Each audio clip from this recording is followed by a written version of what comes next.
आगाज करते हैं और आपको बताते चले कायद मुस्लिम लीग नून नवाज शरीफ की सितंबर में वतन वापसी के लिए दी गई तारीख तब्दील कर दी गई। शरीफ खानदान ने वतन वापसी के लिए नई तारीख पर इत्तेफाक कर लिया। लंदन में नवाज शरीफ की वतन वापसी की हतमी तारीख का फैसला करने के लिए शरीफ फैमिली का इजलास हुआ, जिसमें फैसला किया गया कि नवाज शरीफ को सितंबर में वतन वापस नहीं आना चाहिए। शरीफ खानदान के इजलास में शहबाज शरीफ ने मशवरा दिया कि नवाज शरीफ सितंबर के बजाय अक्टूबर के वस्त तक पाकिस्तान पहुंचे, जिसके बाद खानदान ने 15 अक्टूबर की तारीख पर इत्तेफाक कर लिया। इससे कबल नवाज शरीफ की वतन वापसी सितंबर के वस्त में तय की गई थी और शरीफ फैमिली ने इनकी सितंबर में वापसी की तस्दीक भी कर दी थी।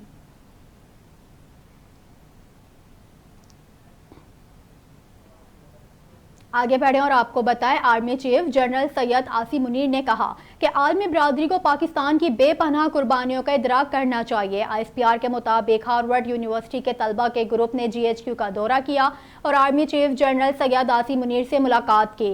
हार्वर्ड यूनिवर्सिटी के ग्रुप में 9 ममालिक से ताल्लुक रखने वाले 38 तलबा शामिल थे। इस मौके पर आर्मी चीफ ने इलाकाई सूरत हाल और खित्ते में अमन के लिए पाक फौज के किरदार पर रोशनी डाली।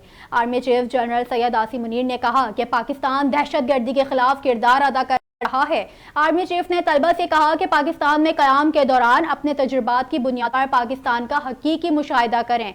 आर्मी चीफ ने भारत के मकबूजा कश्मीर में मसालिम और आबादियाती हकाइक तब्दील करने की कोशिशों पर भी रोशनी डाली। ISPR के मुताबिक तलबा ने तामीरी बातचीत का मौका फराहम करने पर आर्मी चीफ की तारीफ भी की। अमरीकी सफीर डोनाल्ड ब्लूम की निगरां वज़ीर आज़म अनवारुल हक काकर से मुलाकात हुई। अमरीकी सफीर डोनाल्ड ब्लूम ने अनवारुल हक काकर को वज़ीर आज़म का ओहदा संभालने पर मुबारकबाद दी। अमरीकी सफीर ने पाकिस्तान के इक़्तिसादी और तरक्याती एजेंडे की हिमायत करने का भी ख्वाहिश का अहादा किया। इस मौके पर निगरां वज़ीर आज़म अनवारुल हक काकर ने कहा कि पाकिस्तान और अमरीका के दरमियान देरीना और वसीउल बुनियाद ताल्लुकात हैं। ताल्लुकात की जड़ें बाहमी एहतराम, मुश्तरका मफादात और मुश्तरका इक़्तिदार पर कायम है। अनवारुल हक काकर ने दो तरफा ताल्लुकात की मौजूदा मस्बत रफ्तार पर इत्मीनान का इजहार किया है। उन्होंने कहा कि निगरां हुकूमत की बुनियादी जिम्मेदारी है कि इंतखाबी अमल में इलेक्शन कमीशन की मदद करे और जमहूरी मुंतकली के दौर में आईनी तसलसल फराहम करे। अनवारुल हक काकर ने पाकिस्तान के मौशी इस्तेकाम में मदद करने के लिए अमरीका के किरदार को सराहा और पायदार तरक्की के उसूल के लिए इस्लाहाती एजेंडे को जारी रखने के अज़्म का अदा किया।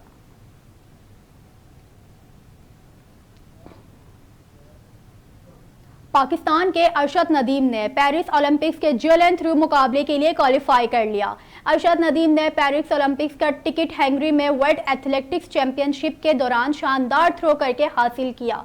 बिडमसेट में वर्ल्ड एथलेटिक्स चैंपियनशिप के जेवलिन थ्रो मुकाबलों में अरशद नदीम ने ग्रुप बी में अपनी तीसरी बारी में 86.79 की थ्रो की और इवेंट के फाइनल के लिए भी जगह बनाई। पेरिस ओलंपिक्स के क्वालिफाइंग स्टैंडर्ड्स के मुताबिक जेवलिन थ्रो में 85.5 की थ्रो पर खिलाड़ी ओलंपिक्स के लिए बराह रास्त क्वालिफाई कर जाएगा। यूं अरशद नदीम ने पेरिस ओलंपिक्स में जगह पक्की कर ली। अरशद नदीम ने मुसलसल दूसरी मरतबा ओलंपिक्स मुकाबलों के लिए क्वालिफाई किया है।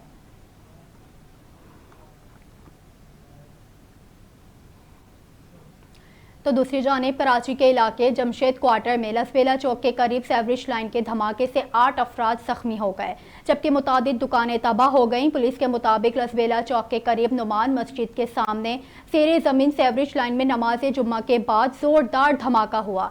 धमाके के नतीजे में लगभग 100 गज तक की दुकानें और एक पकवान हाउस को शदीद नुकसान पहुंचा, जबकि 8 अफराद जख्मी हो गए। एदी फाउंडेशन के मुताबिक इस वाक़े के 8 जख्मियों को अस्पताल मुंतकिल कर दिया गया है।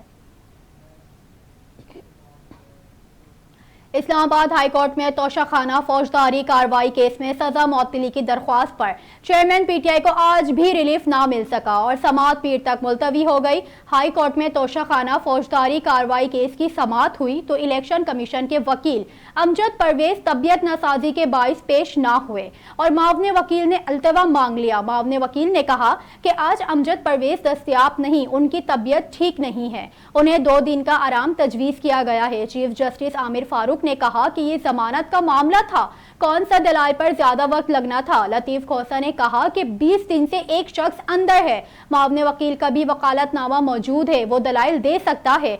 आपका जूनियर जज जेल भेज रहा है, ये पेश नहीं हो रहे तो क्या आप सजा मुअत्तल नहीं कर सकते?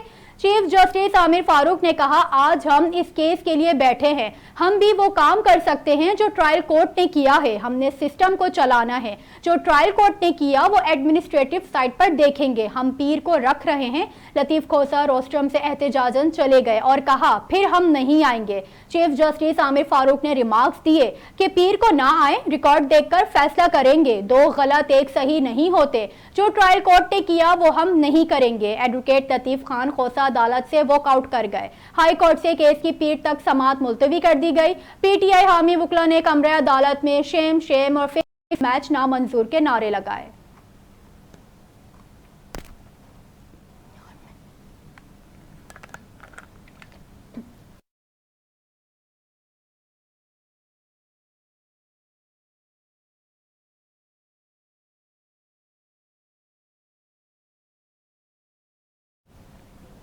तो दूसरी जानिब चेयरमैन पीटीआई के वकील लतीफ खोसा समेत कई वकला इस्लामाबाद हाई कोर्ट की लिफ्ट में फंस गए। वकील लतीफ खोसा केस की समाअत के बाद जब वापस रवाना हुए तो वो लिफ्ट में फंस गए, जिसके बाद हाई कोर्ट की इमारत के मेंटेनेंस डिपार्टमेंट को इत्तला दी गई। लतीफ खोसा और दीगर अफराद तकरीबन 40 मिनट से ज्यादा लिफ्ट में फंसे रहे, जबकि मेंटेनेंस के अमले ने लिफ्ट का दरवाजा खोलने की कोशिश की मगर दरवाजा ना खुल सका, जिसके बाइस लिफ्ट के बाहर खड़े वकला ने लिफ्ट का दरवाजा तोड़ने की कोशिश की। लतीफ खोसा और दीगर इस्लामाबाद हाई कोर्ट की दूसरी मंजिल पर लिफ्ट में फंसे और लिफ्ट ग्राउंड फ्लोर तक ना पहुंची, जिसके बाद लिफ्ट के बाहर मौजूद वकला ने शोर शराबा शुरू कर दिया। इस मौके पर चेयरमैन पीटीआई के वकील नईम पंजूथा और दीगर वकला भी लिफ्ट का दरवाजा तोड़ने की कोशिश करते रहे। इंतजामिया ने लिफ्ट का दरवाजा खोलने के लिए रेस्क्यू के अमले को तलब किया, जिसके बाद रेस्क्यू एहलकारों ने लिफ्ट का दरवाजा तोड़कर तमाम अफराद को बाहर निकाला, जिसमें तमाम अफराद की हालत गैर थी और वो पसीने में पसीने थे।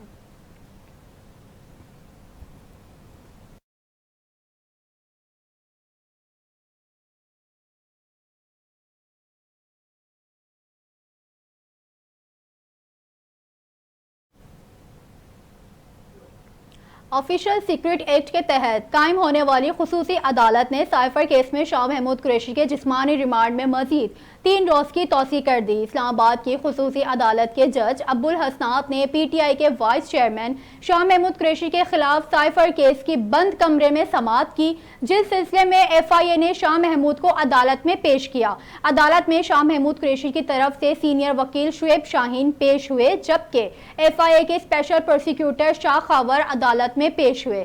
स्पेशल प्रोसिक्यूटर ने अपने दलाइल में कहा कि चेयरमैन पीटीआई ने साइफर जलसे में लहराया, जबकि शुएब शाहीन ने अदालत को बताया कि साइफर की कई कापियां हो सकती हैं। दौरान समाअत शाह महमूद कुरैशी ने अदालत को बताया कि बतौर वजीर खारजा साइफर को वजारत खारजा को भेज दिया और उन्होंने साइफर चोरी नहीं किया। दौरान समाअत एफआईए के स्पेशल प्रोसिक्यूटर ने शाह महमूद कुरैशी के मजीद 9 दिन के जिस्मानी रिमांड की इस्तदा की, जिसकी शुएब शाहीन ने मुखालिफत की। अदालत ने फरीकीन के दलाइल सुनने के बाद शाह महमूद कुरैशी के मजीद जिस्मानी रिमांड की इस्तदा पर फैसला महफूज कर लिया, जो कि कुछ देर बाद सुनाते हुए उसमें मजीद तौसी कर दी गई।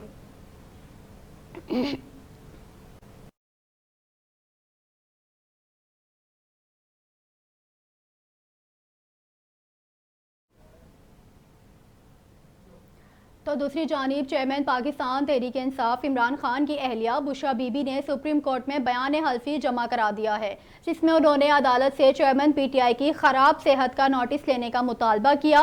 बुशरा बीबी को तोशाखाना केस में 3 साल की सजा पाने वाले अपने शौहर और साबिक वजीर आजम को 22 अगस्त को अटक जेल में मुलाकात की इजाज़त मिली थी, जिसके बाद बुशरा बीबी ने इमरान खान से मुलाकात भी की थी। सुप्रीम कोर्ट में बुशरा बीबी की जानिब से बयान हल्फी हामिद खान एडवोकेट ने जमा कराया। बुशरा बीबी की जानिब से अब सुप्रीम कोर्ट में बयान हल्फी जमा कराया गया है, जिसमें कहा गया है कि जेल में चेयरमैन पीटीआई की जिंदगी को खतरा लाहक है। चेयरमैन पीटीआई का वजन भी कम हो गया है। बुशरा बीबी का बयान हल्फी सिविलियन के फौजी ट्रायल के खिलाफ दरख्वास्तों के केस में जमा कराया गया, जिसमें कहा गया है कि कई मुश्किलात और मसाइल के बाद 22 अगस्त को अटक जेल में मुलाकात की इजाज़त मिली। बयान हल्फी में कहा गया कि चेयरमैन पीटीआई के बाजुओं के पट्टे भी बहुत कमज़ोर हो चुके हैं। 70 साल की उम्र में ये खतरनाक है, इससे इनकी जान को खतरा लाहक है। बुशरा बीबी का अपने बयान हल्फी में कहना है कि चेयरमैन पीटीआई का कहना था कि मुल्क के लिए किसी भी सख्ती और कुर्बानी को झेलने को तैयार हूँ। सुप्रीम कोर्ट चेयरमैन पीटीआई की खराब सेहत का फौरी नोटिस ले।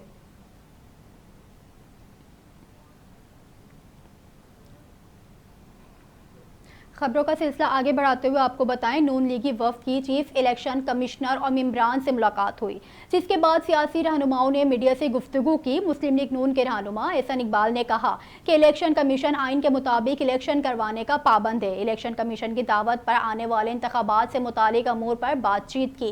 इलेक्शन कमीशन ने अपनी तैयारियों पर ब्रीफिंग दी। उन्होंने कहा कि इलेक्शन कमीशन ने यकीन दहानी करवाई है कि सियासी जमातों से बाज़ाब्ता इखलाक शेयर करेंगे। 2018 वाली शिकायत के अजाले के लिए भी इलेक्शन कमीशन मौसर इकदाम करेगा। एहसन इकबाल ने कहा कि खवातीन की नशिस्तें बढ़ाने से मुतालिक भी इलेक्शन कमीशन को कहा गया है। आइंदा इलेक्शन आइन और कानून के मुताबिक इलेक्शन कमीशन करवाएगा। नून लीगी रहनुमा ने कहा कि आइंदा इंतखाबात मुल्क के लिए संगे मिल साबित होंगे। वोटर्स के इंदराज के लिए इलेक्शन कमीशन तारीख का ऐलान करेगा।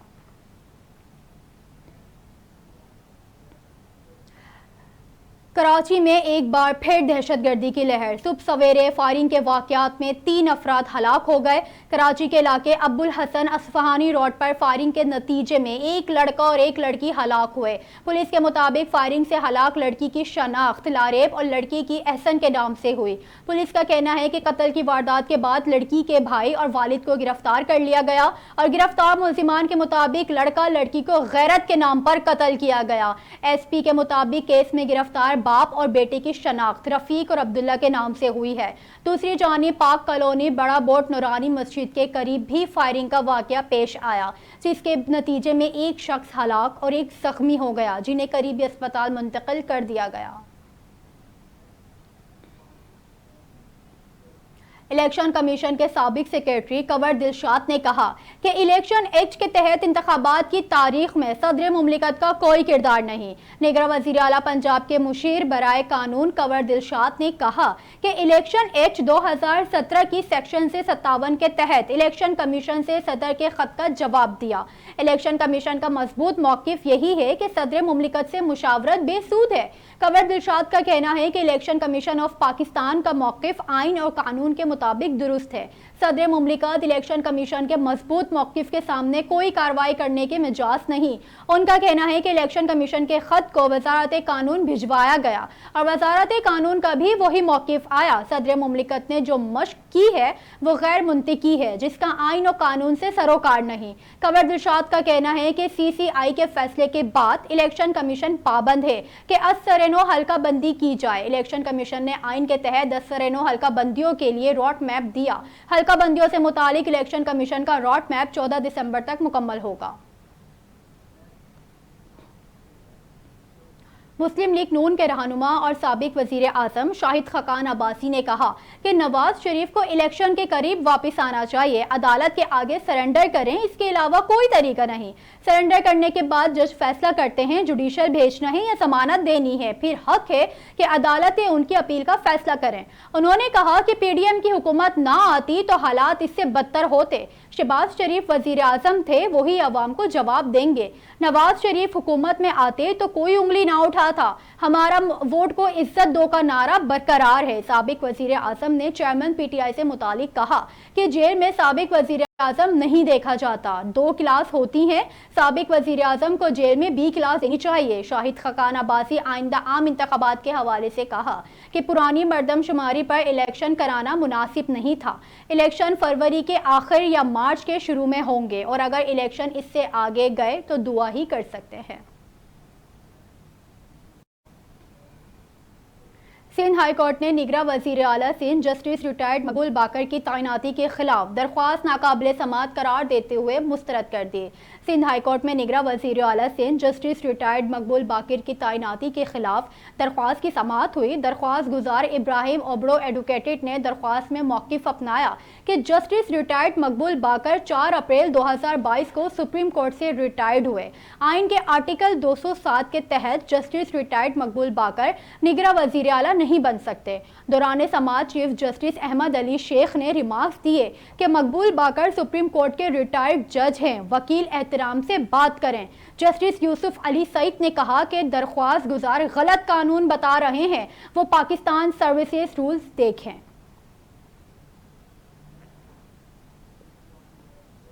बैनुल अक़वामी खबर शामिल करते हुए आपको बताएं, अमेरिका के साबिक सदर डोनाल्ड ट्रंप ने 2020 के सदारती इंतखाबात में मुदाखलत के केस में गिरफ्तारी दे दी। अमेरिकी मीडिया के मुताबिक साबिक अमेरिकी सदर डोनाल्ड ट्रंप ने 2020 के सदारती इंतखाबात में रियासत जॉर्जिया के इंतखाबी नताइज को बदलने की कोशिश की। केस में गिरफ्तारी पेश दी, जिसके बाद उन्हें जमानत पर रिहा कर दिया गया। मुकदमे में गिरफ्तारी देने के लिए साबिक अमेरिकी सदर जुमेरात को शाम एंड टेल्टर की फिल्टन काउंटी जेल पहुंचे। फिल्टन जेल में सदर ट्रंप की कैदियों के लिबास में तस्वीर भी बनाई गई। अमेरिका की तारीख में किसी साबिक सदर की जेल में तस्वीर, जिनको मगशॉट कहा जाता है, बनवाने का ये पहला मौका है। पिछले 5 महीनों में चौथी बार सदर ट्रंप को गिरफ्तार किया गया और उनके खिलाफ बाकायदा तौर पर क्रिमिनल मुकदमा चलाया गया। भारतीय मॉडल और अदाकारा राखी सावंत की एक वीडियो वायरल हो रही है, जिसमें उन्होंने उम्रे पर जाने का पैगाम दिया है। भारतीय सोशल मीडिया पेजेस पर राखी का एक वीडियो पैगाम शेयर किया गया है, जिसमें राखी ने बताया कि मैं बहुत खुश नसीब हूँ कि मैं आज पहली मर्तबा उम्रे पर जा रही हूँ। मेरा बुलावा आ गया है, मैं बहुत खुश हूँ। वीडियो में राखी ने अपने मद्दाहों से दुआओं में याद रखने की दरख्वास्त की और साथ ही ये भी कहा कि मैं भी आप सबको दुआओं में याद रखूंगी। इससे कबल पुलिस स्टेशन के बाहर मीडिया से गुफ्तगू के दौरान राखी उम्रे का बताते हुए आपदीदा हो गई थी। राखी ने बताया कि वो भाभी के साथ उम्रे पर जा रही हैं, लेकिन उनके शौहर आदिल खान दुरानी और उनकी दोस्त मिलकर मुझे टॉर्चर कर रहे हैं। इस वीडियो में राखी ने अपनी दोस्त और शौहर आदिल दुरानी पर अकाउंट हैक करने के इल्जाम भी आयद किए थे।